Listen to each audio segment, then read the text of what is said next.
1965 में सिनेमाघरों में एक फिल्म लगी, नाम था वक्त। राजकुमार मुख्य किरदार में थे।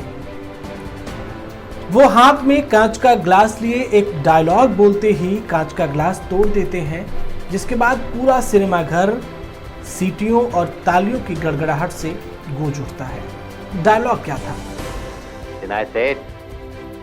जिनके अपने घर शीशे के हों वो दूसरों पर पत्थर नहीं फेंका करते।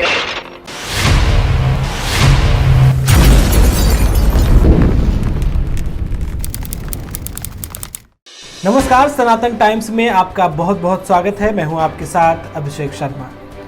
1965 में सिनेमाघरों में एक फिल्म लगी, नाम था वक्त। राजकुमार मुख्य किरदार में थे। वो हाथ में कांच का ग्लास लिए एक डायलॉग बोलते ही कांच का ग्लास तोड़ देते हैं, जिसके बाद पूरा सिनेमाघर सीटियों और तालियों की गड़गड़ाहट से गूंज उठता है। डायलॉग क्या था? जिनके अपने घर शीशे के हों वो दूसरों पर पत्थर नहीं फेंका करते। जी हाँ, ये डायलॉग इस वक्त आईएमए पर खूब जच रहा है। कारण बाबा रामदेव का अपने शिष्यों के बीच पढ़े गए एक मैसेज पर बवाल करना। मैसेज क्या था?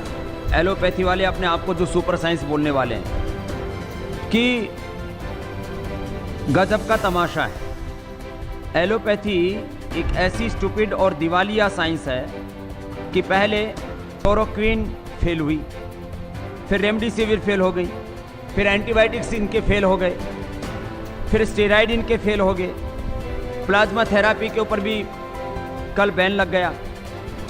बस इस बयान के वायरल होते ही आईएमए ने पहले तो बाबा रामदेव के खिलाफ एफआईआर, फिर राजद्रोह की मांग, फिर सार्वजनिक माफी की मांग करने लगा और आरोप लगाया कि इससे डॉक्टरों का अपमान हुआ है, जिस पर बाबा रामदेव ने स्पष्टीकरण देते हुए बयान वापस लिया और माफी भी मांग ली। बावजूद इसके आईएमए का गुस्सा शांत नहीं हुआ और वो तरह तरह के आरोप लगाते हुए बाबा रामदेव और आयुर्वेद को भला बुरा कहता रहा। अब सवाल उठता है कि क्या बाबा रामदेव और आयुर्वेद की क्षमता एलोपैथी के डॉक्टरों से सवाल पूछने की भी नहीं है? क्या आयुर्वेद अनपढ़ लोगों की आधारहीन व तथ्य प्रमाणों से परे कोई झोला छाप पैथी है? तो ऐसे में कुछ प्रश्न उठने जायज हैं। जैसे सवाल नंबर 1, आईएमए के वरिष्ठ अधिकारी कह रहे हैं कि रामदेव व उनकी दवा कोरोनिल की कोई हैसियत नहीं है। अब यदि हैसियत नहीं है तो इतना विरोध क्यों, और यदि है तो मानते क्यों नहीं, इतनी उपेक्षा क्यों? सवाल नंबर 2, बाबा रामदेव के जिस बयान पर हाय तौबा मची है उसमें उन्होंने एलोपैथी शब्द का प्रयोग किया था, न कि डॉक्टर्स का।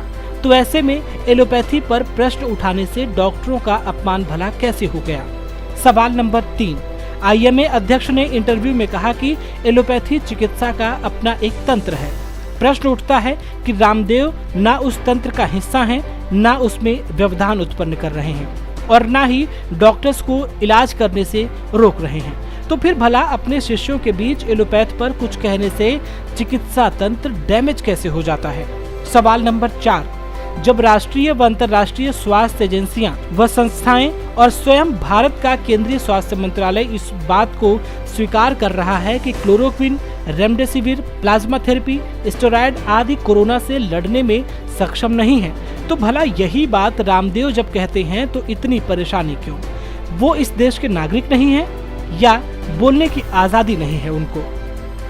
सवाल नंबर 5, आईएमए के लोग कह रहे हैं कि 2 वर्षों से विश्व भर के डॉक्टर्स व साइंटिस्ट मिलकर अरबों खरबों का ट्रायल पर खर्च करने के पश्चात भी कारगर दवा नहीं बना रहे हैं, तो रामदेव ने 3 महीने में ही सारे ट्रायल व क्लिनिकल टेस्ट करके दवा कैसे बना ली? इस पर आयुर्वेद का पक्ष ये है कि एलोपैथ अपने 200 सालों के इतिहास में आज तक डिप्रेशन, बीपी व डायबिटीज तक की दवा नहीं बना पाया, जबकि आयुर्वेद में ये घर बैठे मुफ्त के योग से ही क्योर हो जाता है। ऐसे में एलोपैथी को दूसरे पर उंगलियां उठाने से पहले अपने गिरेबा में झांकने की जरूरत है। सवाल नंबर 6, यदि देश की सबसे बड़ी फार्मा इंडस्ट्री में पतंजलि एक है तो फिर आयुर्वेद को नकारा कैसे जा सकता है? और आखिर स्वास्थ्य के मामले में कोई जनता को कितने दिन बहका सकता है। सवाल नंबर 7, रामदेव से सभी प्रश्नों का जवाब लेने वाली आईएमए उनके 25 सवालों का जवाब क्यों नहीं दे रही है? उसका उत्तर न देना क्या संदेह पैदा नहीं करता? इस पर आईएमए ने क्या कहा वो भी सुन लीजिए। रामदेव के प्रश्न दुर्भावनापूर्ण तरीके से पूछे गए हैं, ऐसे में हम उत्तर देना जरूरी नहीं समझते। अब आखिर आईएमए भावना का आधार पता कैसे करती है? और यदि रामदेव से विवाद के कारण ऐसा कह रही है तो किसी स्वतंत्र मीडिया को ये जवाब क्यों नहीं दे देती? सवाल नंबर 8, आईएमए कह रहा है बाबा रामदेव फार्मा इंडस्ट्री के बड़े कॉरपोरेट खिलाड़ी हैं।